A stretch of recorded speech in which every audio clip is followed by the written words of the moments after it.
Okay, following the pyramid concept, you're going to attack your targets. In fighting stance. Okay, your primary target in a knife fight is his hand holding his knife. You have no business coming over here and starting to go to work without clearing his front knife. In other words, I am going to use the pyramid that I've used before, but that pyramid is going to become a real 3 by 3 inches. And that's how I'm going to attack that hand. So if I took a slash, I'm going to take a slash right here. If I took a stab, I'm going to just poke him in the hand, try to make him lose the knife, or maybe retreat, and then I can trap.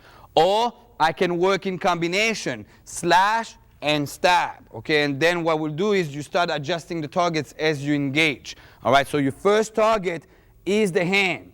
It does not take a lot for a knife to nip the tendon or the finger for him to lose the knife.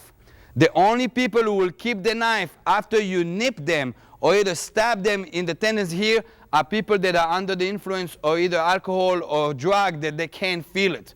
That's the only people who will keep it. Now, if they ended up keeping the knife, the tendon and nervous system will end up retracting the motion even if they don't want to do so. And then you'll have a trap to begin with, so it's not really irrelevant. In other words, your first target is that hand holding the knife.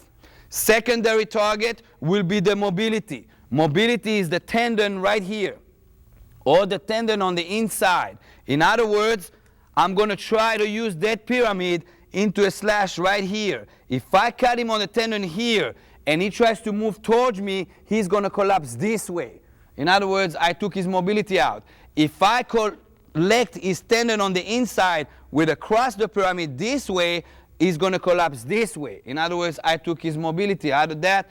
After that, I get a freebie on killing him, basically. And only then your third target will be his throat.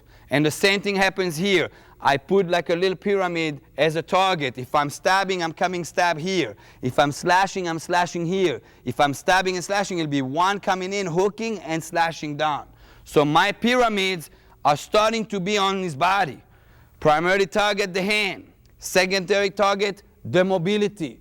Third target, the neck.